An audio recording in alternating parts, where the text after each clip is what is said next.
एक मित्र ने पूछा है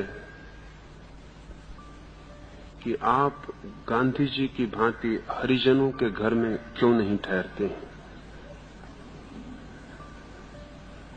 एक छोटी सी कहानी से समझाऊं। जर्मनी का सबसे बड़ा पादरी आर्च प्रीस्ट एक छोटे से गांव के चर्च का निरीक्षण करने गया था।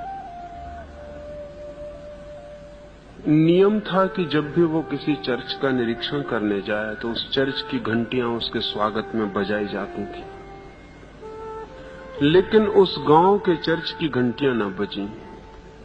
जब वो चर्च के भीतर पहुंचा तब उसने उस चर्च के पादरी को पूछा, मेरे स्वागत में घंटियां बजती हैं हर चर्च की, तुम्हारे चर्च की घंटी क्यों नहीं बजी?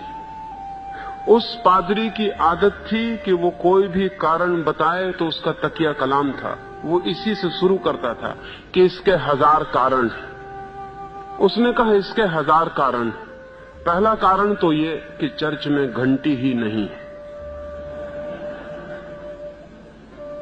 तो उस आर्च प्रीस्ट ने कहा बाकी कारण रहने दो, उनके बिना भी चल जाएगा, ये एक ही कारण काफी है। मुझसे आप पूछते हैं मैं हरिजन के घर क्यों नहीं ठहरता। पहली तो बात यह कि मेरी दृष्टि में कोई हरिजन नहीं है।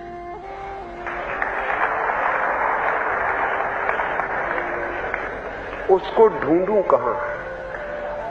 आदमी है, हरिजन नहीं है। गांधी जी की दृष्टि में हरिजन होंगे, इसलिए वो हरिजन का घर ढूंढ लेते हैं।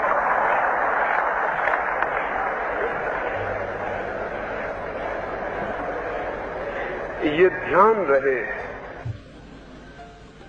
कि अछूत और शूद्र बड़े अच्छे शब्द थे, ये हरिजन बहुत खतरनाक शब्द है। अछूत और शूद्र में एक चोट थी, एक दर्द था, एक पीड़ा थी। अछूत और शूद्र अपने को कोई कहने में घबराता था, बुरा मानता था। यह हरिजन बहुत खतरनाक शब्द है, इसे कहने में अकड़ मालूम होती है कि हम हरिजन हैं। बात वही है, बीमारी का नाम बदल देने से बीमारियां नहीं बदल जाती, और जहर के ऊपर शक्कर लगा देने से सिर्फ मरने की सुविधा हो जाती है, खाने में आसानी हो जाती है और कुछ भी नहीं होता। ये हरिजन जैसे शब्द बड़े खतरनाक हैं। किसी भी तरह से हरिजन को रिकॉग्निशन देना हरिजन को बचाने की तरकीब है। चाहे उसको गाली दो और चाहे सम्मान दो, और चाहे उसे छुओ मत, और चाहे उसके घर ठहरने का आयोजन करो, लेकिन हरिजन की स्वीकृति, रिकॉग्निशन की यह आदमी हरिजन है, छूने योग्य नहीं है या इसके घर ठहरना जरूरी है, बड़ी ऊंची बात है। दोनों स्थितियों में हरिजन बचता है और बचाया जाता है। हरिजन को मिटाना है, बचाना नहीं है। लेकिन गांधी जी के साथ एक कठिनाई थी। बड़ी बीमारी के, वो हिंदू नाम की जो बीमारी है उसके वो बड़े प्रेमी थे। उसी बीमारी का ये छोटी संतति है, ये जो हरिजन है, ये जो शूद्र है, अछूत है, उसी बड़ी बीमारी की पैदाइश है। उस बड़ी बीमारी को तो वो बचाना चाहते थे, और उसी बड़ी बीमारी के भीतर इस छोटी बीमारी के लिए भी कोई समझौते का रास्ता खोजना चाहते थे। सच तो यह है कि हिंदू, मुसलमान, ईसाई, ये सारी बीमारियां मिटनी चाहिए, और जो लोग हिंदू समाज के भीतर दुखी अनुभव करते हैं उन्हें हिम्मत जुटानी चाहिए कि वो कहें कि हम हिंदू नहीं हैं। क्या जरूरत है उन्हें हिंदू होने की? हिंदू होने ने उन्हें क्या दिया है? हरिजनों को, अछूतों को, शूद्रों को मुक्त हो जाना चाहिए सब जेलों से। कह देना चाहिए हम सिर्फ निपट आदमी हैं और हम किसी के साथ जुड़ते नहीं। लेकिन वो भी उत्सुक हैं कि उनको हरिजन माना जाए, वो वो भी बड़े उत्सुक हैं कि उनको सम्मान दिया जाए हरिजन होने का। अपमान उन्होंने काफी झेल लिया है, अब बदले में सम्मान चाहते हैं। लेकिन ध्यान रहे, अपमान हो या सम्मान हो, हरिजन होने से आदमी आप नहीं हो सकते। और इस समय दुनिया को आदमियों की जरूरत है। एक प्रयोग करना चाहिए कि हम कारागृह से बाहर होंगे। जब तक पृथ्वी पर इतने हिम्मतवर लोग कुछ इकट्ठे नहीं होते जो सब जेल खानों को इंकार कर दें और कहें कि हम बस सिर्फ आदमी हैं। और ये हिंदुस्तान की सरकार है, सेकुलर कहलाती है, अपने को धर्मनिरपेक्ष कहलाती है, लेकिन यहां भी नौकरी के फॉर्म पर लिखा रहता है आपका धर्म क्या है। क्या पागलपन है? धर्म पूछने की जरूरत क्या है? एक आदमी का आदमी होना काफी है। स्कूल में भर्ती करो लड़के को तो फॉर्म में लिखा रहता है कि धर्म क्या है। ये क्या पागलपन है? धर्म पूछने की क्या जरूरत है? आदमी होना काफी है।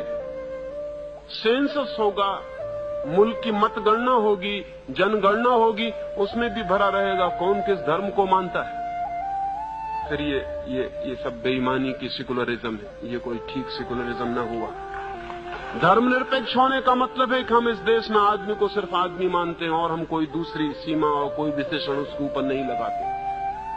अगर थोड़ी हिम्मत जुटाई जाए तो हिंदुस्तान आदमियों का समाज बन सकता है। लेकिन सब तरफ वही आदमी और आदमी के बीच दीवार खड़े करने का बड़ा आग्रह। गांधी जी ने कितनी मेहनत की जिंदगी भर कि हिंदू मुसलमान एक हो जाएं, लेकिन पहले बीमारी को स्वीकार करते हैं, फिर एक करना चाहते हैं। पहले कहते हैं हिंदू भी ठीक, मुसलमान भी ठीक, दोनों एक हो जाएं। दोनों गलत है और दोनों के एक होने की जरूरत नहीं, दोनों के मिटने की जरूरत है। वो दोनों मिटेंगे तो आदमियत एक होगी। दोनों एक नहीं हो सकते। हिंदू मुसलमान एक नहीं हो सकते। उनका हिंदू होना मुसलमान होना ही उनका अन्य होना है, अलग होना है, पृथक होना है। हिंदू होने में ही दुश्मनी छिपी है, मुसलमान होने में दुश्मनी छिपी है। हिंदू मुसलमान दोनों मिट जाएं तो आदमियत एक हो सकती है। हिंदू मुसलमान कभी एक नहीं हो सकते।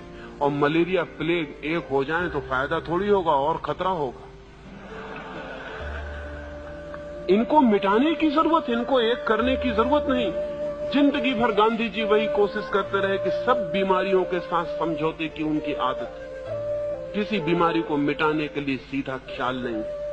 वही शूद्रों और हरिजनों के साथ चला सिलसिला।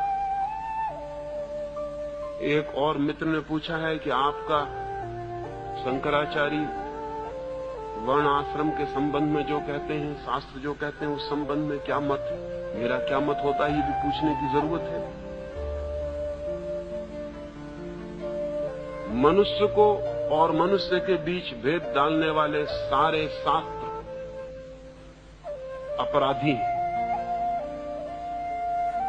मनुष्य और मनुष्य के बीच किसी भी तरह का ऊंच नीच का विचार करने वाला कोई भी शास्त्र शोषकों के द्वारा लिखा गया होगा, वो किन्हीं ऋषि मुनियों की बात नहीं हो सकती। और कोई भी मनुष्य और मनुष्य के बीच किसी भी तरह की ऊंच नीच की धारणा को कायम रखना चाहता हो तो वो क्रिमिनल है, वो अपराधी। एक चोर के साथ जो हम व्यवहार करते हैं, एक हत्यारे के साथ हम जो व्यवहार करते हैं, उससे भी ज्यादा सजग इस तरह के अपराधियों के प्रति होना आवश्यक है।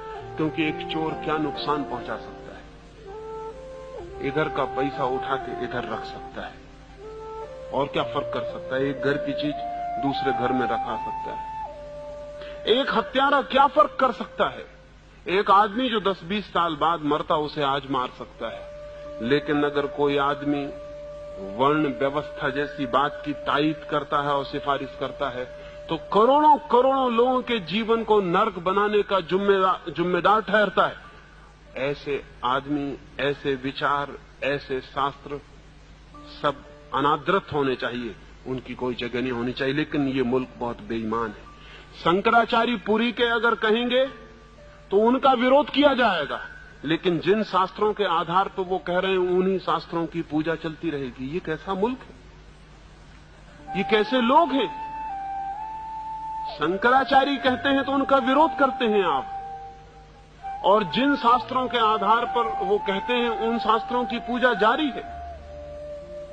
तो फिर समझ में आने वाला मामला नहीं दिखता फिर कोई बेईमानी दिखती, ऐसा दिखता है कि समय की हवा बदल गई, इसलिए शंकराचार्य का विरोध भी करते हैं, लेकिन चित्त नहीं बदला, इसलिए शास्त्र की पूजा भी करते हैं। शंकराचार्य का क्या कसूर है? इतना ही कसूर हो सकता है कि उनके पास कोई अपनी बुद्धि नहीं मालूम पड़ती, शास्त्र ही उनकी बुद्धि है, और कोई कसूर नहीं मालूम पड़ता। वो एक टेप रिकॉर्डर मालूम होते, शास्त्र में जो लिखा है वो दोहराते, उनका क्या कसूर है? लेकिन सारा मुल्क उन पर टूट पड़ा और उन सारे शास्त्रों की पूजा जारी रहेगी, तो फिर ये उचित नहीं है, ये अन्यायपूर्ण है, ये ठीक नहीं है। शास्त्रों से मुक्त होने की जरूरत है। सच तो यह है कि अतीत से मुक्त होने की जरूरत है, क्योंकि उस अतीत ने ही ये सारी की सारी नासमझियां पैदा की। उस अतीत की जड़ें, वो जो बीत गया हमारा अतीत का इतिहास है, उसमें इन सब रोग के कीटाणु, उसको तो हम गौरव से गौरवान्वित करते हैं, उसको तो हम शोरगुल मचाते हैं पूरा, उसका तो हम चाहते हैं कि राम राज्य फिर से आ जाए। राम राज्य फिर से आ जाए तो फिर शंकराचार्य ठीक कहते हैं, फिर आप सब गलत कहते हैं। अगर राम राज्य फिर से आएगा तो शूद्र होगा, और ये भी होगा कि कोई शूद्र वेद के वचन नहीं सुन सकेगा, और शूद्र अगर वेद के वचन सुन लेगा तो उसके कान में शीशा पिघला के डाला जाएगा, बिल्कुल डाला जाएगा। अगर राम राज्य लाना है तो इसकी तैयारी रखना, और या फिर राम राज्य जैसी बेकार बातों में मत पड़ना। गया जो गया वो अब नहीं लौटाया जा सकता, न लौटाने की जरूरत है। लेकिन हमारे मुल्क का पूरा चित्त अतीत से बंधा है, और सारी बीमारियां जो अतीत ने दी हैं उनसे हम छूटना चाहते हैं, और अतीत से छूटना नहीं चाहते। तो एक तरह की जिच, एक तरह की तनाव की स्थिति मुल्क के चित्त के सामने पैदा हो गई। और ये ध्यान रहे, ये मत सोचना कि हम ऐसा कर सकते हैं कि अतीत का जो अच्छा है उसे बचा लें और जो बुरा है उसे छोड़ दें।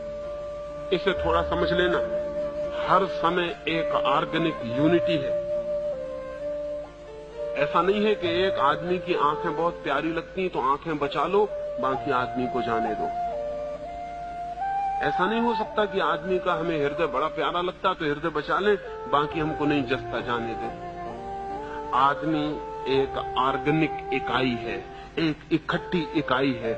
हर युग, हर समय, हर सदी, हर शास्त्र, हर विचार, हर धर्म एक ऑर्गेनिक यूनिटी है। अगर जाएगा तो पूरा जाएगा, अगर बचेगा तो पूरा बचेगा। लेकिन हम इस मुल्क में ये कर रहे हैं कि हम कहते हैं जो गलत है उसे छोड़ दें, जो ठीक है उसे हम बचा लें। लेकिन जिस चित्त से वो ठीक पैदा हुआ था उसी चित्त से वो गलत पैदा हुआ था। वो गलत और ठीक किसी एक ही चीज के दो हिस्से हैं, और इसलिए हम बड़ी मुश्किल में पड़े। हम हमेशा ये ख्याल करते हैं कुछ अच्छा है उसको बचाते चलें, जो बुरा है उसे छोड़ते चलें। ऐसा नहीं होता। पिछली इकाई को छोड़ना होता है, नई इकाई को जन्म देना होता है। पिता मरता है तो ऐसा नहीं होता कि पिता की खोपड़ी बहुत अच्छी थी इसलिए बेटे की खोपड़ी अलग रखो, पिता की खोपड़ी जोड़ दो। पिता पूरा मरता है, बेटा पूरा पैदा होता है। हर युग को पूरा मरना चाहिए ताकि हर नया युग पूरा पैदा हो सके। अगर पुराने युग में से कुछ बचाने की कोशिश चलती है तो नए युग के हाथ पैर पंगु हो जाते हैं, वो पैदा नहीं हो पाता। हिंदुस्तान बहुत दिन से इस मुश्किल में पड़ा हुआ है। पुराना यहां मरता ही नहीं, नए को जन्म की सुविधा नहीं। और वे जो पुराने के पक्षपाती हैं वे तो ठीक ही हैं, साफ हैं, लेकिन वे जो पुराने पक्षपातियों के विरोधी हैं वे भी पुराने के पक्षपाती हैं। इसलिए इस मुल्क के मस्तिष्क में साफ साफ नहीं हो पाता कि हम क्या करें क्या न करें। जो लोग शंकराचार्य का विरोध करेंगे और कहेंगे शंकराचार्य गलत कहते हैं, वो भी शास्त्रों को उठा के ये सिद्ध करने की कोशिश करेंगे कि शास्त्रों में शूद्र नहीं है, लेकिन शास्त्रों में ही सिद्ध करने की कोशिश करेंगे। ये नहीं कहेंगे कि होगा शास्त्रों में, लेकिन शास्त्रों से हमें प्रयोजन क्या? कोई ठेका ले लिया है शास्त्रों ने सदा के लिए कि हम उनसे बंधे हैं? कोई मनु महाराज ने कोई ठेका ले लिया है कि अब आने वाली दुनिया कभी भी उनसे मुक्त नहीं हो सकेगी? मनु महाराज मर गए, उनका विचार भी मर जाना चाहिए। सब चीजें मरनी चाहिए अगर जिंदगी को जिंदा रखना है। जैसे आदमी बदलते हैं वैसे ही समाज, शास्त्र, विचार सब बदलने चाहिए। सभ्यता को भी मरना सीखना चाहिए, और जो सभ्यता मरना नहीं सीखती उसका नया जन्म होना बंद हो जाता है। सभ्यताएं भी मरती हैं, लेकिन इस देश में हमें ये ख्याल है कि हमारी सभ्यता कोई बहुत अद्भुत बात है। रोम मर गया, बेबीलोन मर गया, सीरिया मर गया, इजिप्ट मर गया, हम मरते ही नहीं। कहीं ऐसा तो नहीं है कि मरे मराए हो इसलिए नहीं मरते हो। सिर्फ मरा हुआ नहीं मरता है, ध्यान रहे। मरे हुए आदमी को एक फायदा होता है, फिर नहीं मर सकता, फिर मरने का सवाल ही नहीं। जिंदा कौम मरती भी है, जन्मती भी है, जिंदगी का लक्षण है ये। युग मरने चाहिए ताकि नए युग पैदा हो सकें। शास्त्र भी मरने चाहिए ताकि नए शास्त्र जन्म ले सकें। विचारक भी विदा होने चाहिए ताकि नए विचारक आ सकें। ये धारा बढ़नी चाहिए, रुक नहीं जानी चाहिए। लेकिन ये सब रुकी हुई है। वो शंकराचार्य कहते हैं हमारी किताब में ये लिखा है, उनका भी दावा किताब का है। उनके विरोधी कहते हैं कि नहीं, उस किताब का दूसरा मतलब है। लेकिन किताब के दोनों दावेदार हैं। ये दोनों दुश्मन हैं देश के। इनमें एक नहीं है दुश्मन, शंकराचार्य नहीं है, वो दूसरा भी है। क्योंकि वो ये कहता नहीं लिखा, लेकिन अगर सिद्ध हो जाए कि लिखा है फिर वो भी राजी हो जाएगा। बस किताब से मुक्त होने की हिम्मत किसी की भी नहीं। ये क्या मामला है? क्या हमारे पास कोई बुद्धि सोचने वाली नहीं है, जो हम उधार बुद्धि से ही सोचते रहें? क्या ऐसा कुछ हो गया है कि संपूर्ण ज्ञान प्राप्त हो गया, अब आगे कोई ज्ञान प्राप्त नहीं होना है?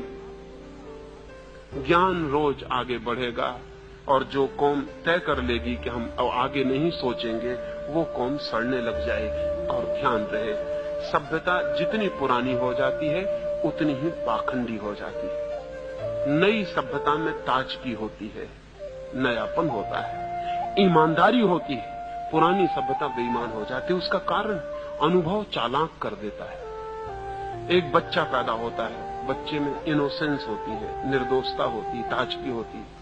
वही बच्चा जब 70 साल के बाद बूढ़ा हो जाएगा तो चालाक हो जाता है, कनिंग हो जाता है। बूढ़ा आदमी और निर्दोष खोजना जरा मुश्किल है, बच्चा और चालाक खोजना जरा मुश्किल है। और जो बच्चे और बूढ़े के संबंध में सच है, वही नई सभ्यता और पुरानी सभ्यता के संबंध में सच है। ये हमारी पूरी सभ्यता चालाक हो गई। इसके इतने अनुभव हैं कि अनुभवों ने इसे बेईमान कर दिया है, और अनुभवों का ढेर लगता चला जाता है। नई सभ्यताएं ताजी होती हैं, जिंदा होती हैं, ताकतवर होती हैं, कुछ करने की हिम्मत होती है। हमें कुछ भी करने की हिम्मत नहीं। सूत्र जैसी सड़ी और गिरी गिराई चीज को भी गिराने की हिम्मत नहीं। उसको भी हम पूछते हैं कैसे गिराएं, उसको भी हम पूछते हैं शूद्र को कैसे मिटाएं। शूद्र को मिटाने के लिए क्या करना पड़ेगा? कुछ करना पड़ेगा? सिर्फ मुल्क सोच ले और शूद्र आज मिट गया। कुछ मिटाने के लिए कुछ उपाय करना पड़ेगा। शूद्र कोई टीबी, कोई कैंसर है कि कोई इलाज करना पड़ेगा? सिर्फ मान्यता है। एक आदमी शूद्र है, सिर्फ ये मान्यता है। मान्यता को मिटाने के लिए भी कुछ करना पड़ेगा। सिर्फ मान्यता छोड़ देनी पड़ेगी, लेकिन वो मान्यता भी नहीं छोड़ पा रहे हैं, वो मान्यता भी नहीं मिट पा रही है। तो हद हो गई, शायद हम कुछ भी करने में समर्थ नहीं रह गए हैं। मैं किसी आदमी को नीचा ऊंचा नहीं मानता हूं। एक मित्र ने पूछा है कि ये शूद्र पैदा क्यों हो गए, ये हरिजन पैदा क्यों हो गए हैं? पैदा हो जाने का कारण है, दुनिया में वर्ग सदा से हैं, क्लासेस सदा से हैं, लेकिन वर्ण हिंदुस्तान की अपनी ईजाद। वर्ण दुनिया में कहीं भी नहीं। वर्ग सब जगह है, गरीब है, अमीर है, लेकिन शूद्र और ब्राह्मण और क्षत्रिय और वैश्य जैसा वर्ग कहीं भी नहीं। वर्ण कभी भी नहीं। वर्ग का मतलब यह होता है कि कोई आदमी गरीब है, वो चाहे तो कल अमीर भी हो सकता है, कोई रुकावट नहीं। फ्लूइडिटी है, एक तरलता है। अमीर गरीब हो सकता है, गरीब अमीर हो सकता है। हिंदुस्तान ने एक बहुत चालाकी का काम किया। उसने गरीबी और अमीरी के बीच फ्लूइडिटी, जो तरलता थी, वो खत्म कर दी और उसने निश्चित वर्ण पैदा कर दिए। वर्ण का अर्थ है ठोस हो गया वर्ग जिसमें बदलाहट नहीं हो सकती, जम गया वर्ग, फ्रोजन क्लास। शूद्र को, गरीब को उसने कह दिया, दीन को, हीन को उसने कह दिया कि बस तू जम गया, अब तेरे भीतर से बदलाहट नहीं हो सकती, तू ऊपर नहीं जा सकता। ऊपर की क्लासेस को इससे फायदा हुआ क्योंकि नीचे की क्लासेस का कंपटीशन, प्रतियोगिता खत्म हो गई। हिंदुस्तान ने एक तरकीब ईजाद की प्रतियोगिता खत्म करने की। करोड़ों शूद्रों से प्रतियोगिता खत्म हो गई। अब उनके बेटे ब्राह्मणों के बेटों से संघर्ष न कर सकेंगे ऋषि होने का। अब उनके बेटे वैश्यों के बेटों से धनपति होने का संघर्ष न कर सकेंगे। अब उनके बेटे बहादुरों की तरह लड़ ना सकेंगे, क्षत्रियों से संघर्ष न कर सकेंगे। एक बड़े वर्ग को, नीचे के विराट वर्ग को हमने बिल्कुल जमा दिया और द्वार बंद कर दिए, अब तुम कहीं आ ना जा सकोगे। ऊपर के वर्गों को लाभ हुआ। फिर क्रमशः हम जमाते चले गए। शूद्र के बाद वैश्य को हमने जमा दिया और उससे कह दिया धन तेरी दुनिया है, इससे आगे तू नहीं बढ़ सकता। यश और ज्ञान तेरी दुनिया नहीं। क्षत्रिय को कह दिया कि यश तेरी दुनिया है लेकिन ज्ञान तेरी दुनिया नहीं। और सबके ऊपर वो जो ज्ञानवान है, वो जो पंडित है, वो जो ब्राह्मण है, वो बैठ गया। ये वर्ग जमा दिए, इससे प्रतियोगिता खत्म हो गई और समाज जड़ हो गया। हिंदुस्तान को वर्ण से जितनी मृत्यु मिली, जितनी जड़ता मिली, उतनी किसी और चीज से नहीं मिली। इसका फिर परिणाम अनंत रूपों से घातक हुआ। हिंदुस्तान पर हमला हुआ।